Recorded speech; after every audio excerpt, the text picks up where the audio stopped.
High above the ground, your mind insists the runway behind you is salvation. But for generations of pilots, that very instinct has triggered the so-called impossible turn, a forbidden maneuver that has claimed more lives than storms or broken engines. Even the most experienced aviators fall for its psychological trap. Why does the obvious choice in a crisis so often lead to disaster? And what makes the difference between those who survive and those who do not? Takeoff is the moment every pilot is taught to respect, but few fully appreciate just how unforgiving it can be. The aircraft is heavy, the engine is working its hardest, and the nose is pointed skyward. At this stage, altitude is measured in hundreds of feet, not thousands. Airspeed lags just above stall. There is no cushion, no reservoir of energy to draw from if something goes wrong. Every foot of climb is hard-won. The runway falls away behind, and ahead lie trees, rooftops, maybe a narrow road, none of them inviting. At this low altitude, the airplane is in its most vulnerable state. There is no time to build speed, no space to maneuver, and very little margin for error. If the engine falters now, the pilot is left with only the energy already stored in the climb, barely enough to glide, certainly not enough to improvise. This is the physics of scarcity. Potential energy, altitude, is in short supply. Kinetic energy, speed, barely exceeds what is needed to keep the wings flying. The illusion of control is strong, but the reality is that every option is expensive. A turn costs altitude fast. A hesitation costs even more. Even the best trained pilot is boxed in by the numbers, too low to turn, too slow to stretch the glide. There is a reason why accident reports so often begin with the words, "shortly after takeoff." The moment the wheels leave the ground, the pilot is balancing on a razor's edge. The only thing standing between a routine climb and disaster is a few precious seconds and a handful of feet. In this environment, instinct and hope are dangerous guides. The laws of physics, indifferent and absolute, are the only rules that matter. The mind latches onto the runway like a lifeline. In those first seconds after the engine goes silent, the world narrows to the strip of pavement behind you. It glows in memory, familiar and safe, the place you just left. Every instinct insists that turning back is the only way home. This is not logic at work. It is a deep animal response, hardwired long before pilots learned the language of lift and drag.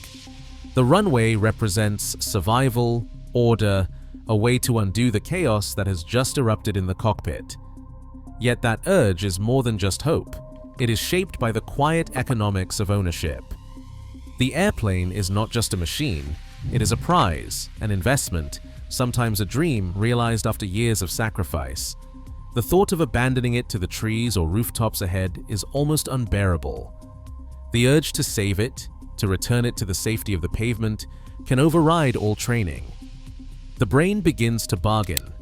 Maybe there is enough altitude. Maybe the turn is not as steep. Maybe this time physics will yield to willpower. But the runway's lure is a mirage.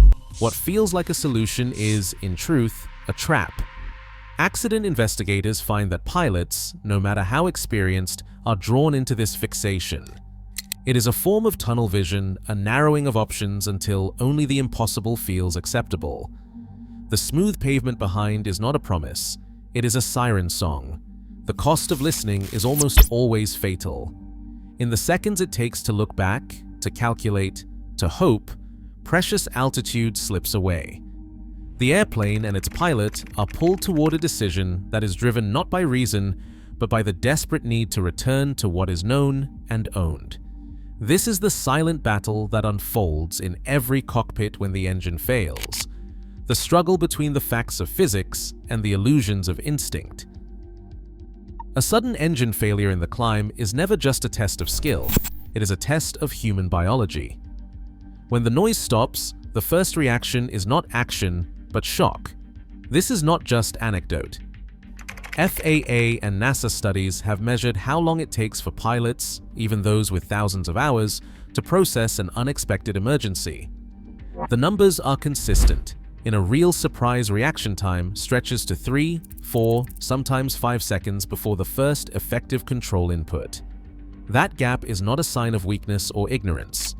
It is a documented physiological response rooted in how the brain handles sudden threat. The startle reflex, a whole-body jolt, fires in a fraction of a second, but the thinking brain lags behind. In that window, heart rate spikes, vision narrows, and the mind races through denial, confusion, and hope that the problem is minor. Simulator trials and cockpit monitoring reveal the same pattern. Pilots who know an engine failure is coming can respond almost instantly, sometimes in less than a second. But when the failure is unannounced, the stopwatch tells a different story. 4 seconds often pass before the pilot pushes the nose down or trims for glide. In those 4 seconds, the airplane is still pitched for climb, but the engine is gone.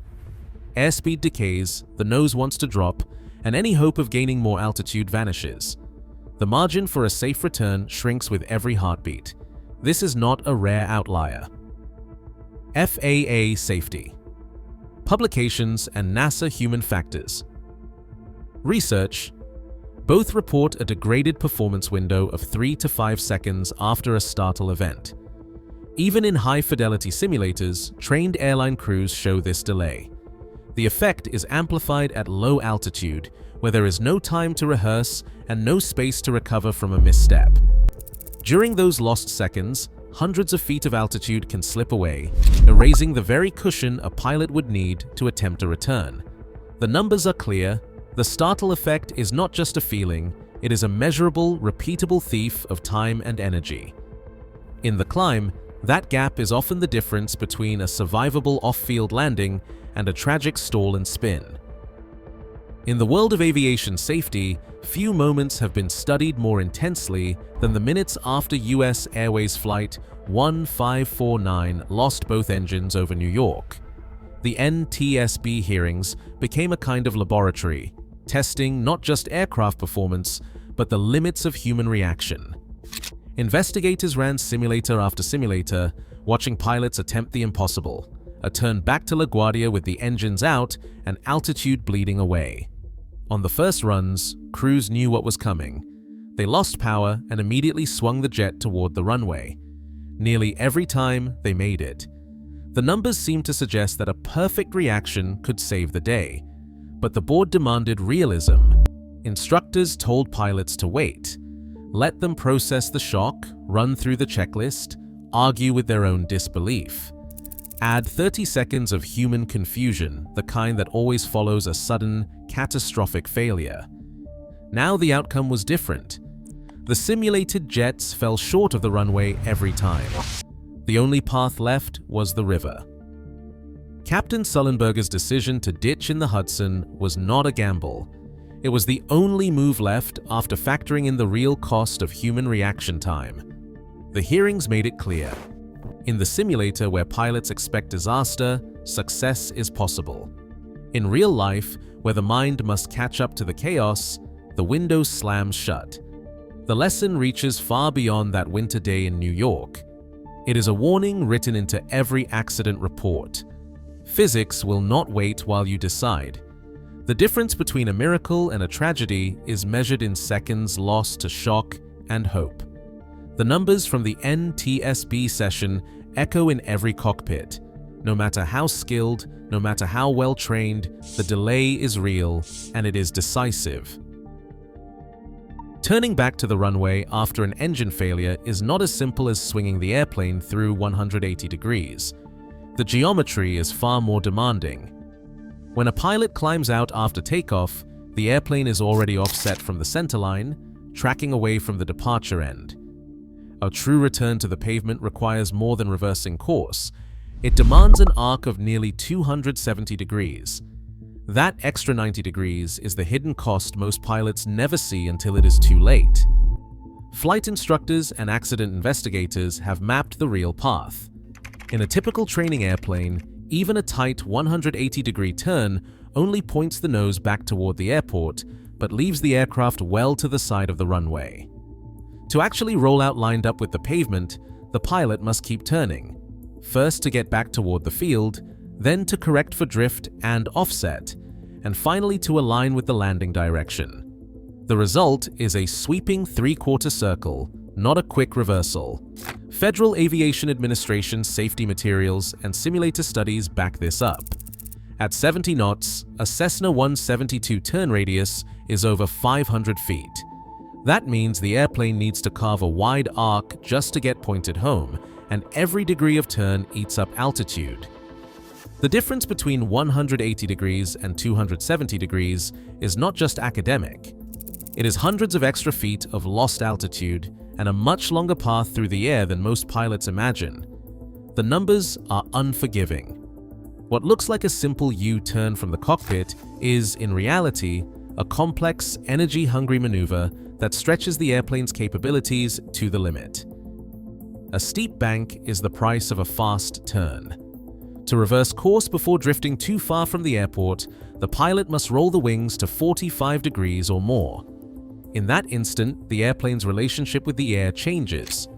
The lift vector tilts, and the load on the wings increases. Physics does not offer a free ride. At 45 degrees of bank, the stall speed jumps by nearly 20%. For a Cessna 172, that means a stall speed rising from about 48 knots to nearly 57. The engine is gone, so airspeed is already fading. The tighter the turn, the narrower the margin between flying and falling. But the bank angle is only half the trap. The wind that helped you climb out now turns against you. Takeoff is always into a headwind, but the moment you swing the nose back toward the runway, that wind becomes a tailwind. On final approach, ground speed increases, shrinking the time and distance available to finish the turn. The airplane is pushed past the centerline, forcing the pilot to bank even steeper to realign with the runway. Each extra degree of bank raises the stall speed further, while the aircraft is already descending at a rate far above a normal glide. The numbers close in from all sides. Load factor, stall speed, and tailwind combine to squeeze away the last scraps of altitude. There is no margin left for hope or improvisation. The airplane is now flying on a razor's edge, and any slip, too slow, too steep, too late, means the inside wing will stall. The ground is waiting, and physics will not yield. In the simulator, two pilots sit ready for the same challenge: engine failure right after takeoff. The first pilot knows it is coming. His hands are already tensed on the yoke, his eyes flicking between the altimeter and the airspeed. The instant the engine sputters, he pitches for glide, banks hard, and starts the turn. Telemetry traces a tight arc. His airspeed stays above the rising stall threshold. The simulated airplane just barely makes it back. The wheels touch the runway with feet to spare. The margin is razor thin, but it is on the safe side. The second pilot is told nothing. The engine quits without warning. For 4 seconds, his head snaps up. His eyes widen, his hands freeze. The airplane, still pitched for climb, starts to bleed speed. By the time he shoves the nose down, the altimeter has already dropped. He rolls into the turn, chasing the memory of the runway, but the numbers have shifted. Stall speed rises with the bank. Telemetry shows a widening gap, airspeed dipping, sink rate climbing. The simulated airplane never comes close.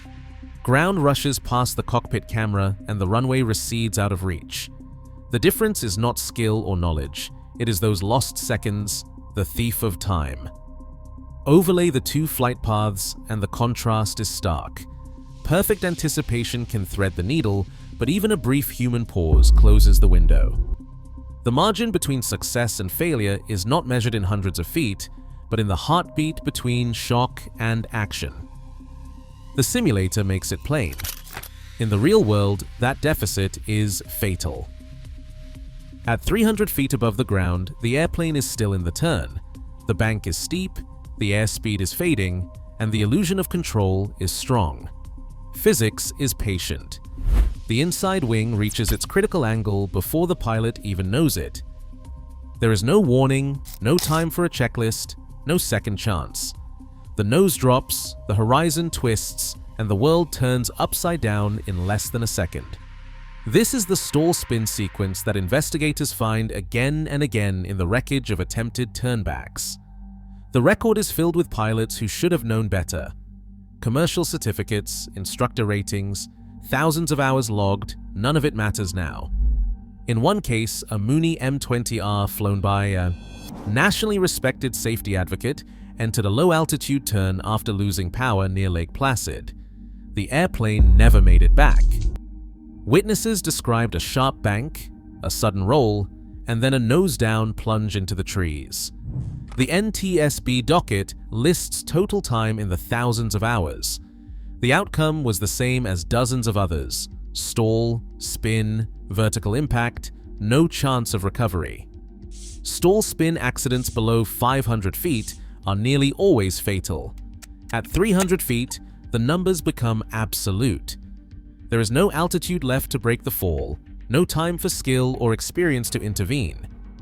The investigator's report is unvaried: loss of control, aerodynamic stall, unrecoverable spin.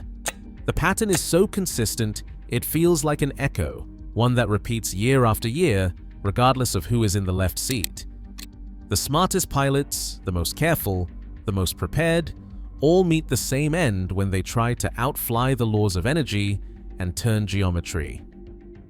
In this final moment, the airplane and the pilot are no longer in control. Physics has taken over, and the outcome is written long before the ground arrives. Today, more pilots die each year attempting to turn back than from engine failures themselves. Physics remains unmoved by hope or experience. Only discipline and preparation save lives. The cockpit demands you choose reality over instinct every time. In aviation, survival is not about cleverness. It is about respecting the unforgiving math. That lesson matters every time a propeller spins. Share your thoughts or experiences below. Your story could save a life.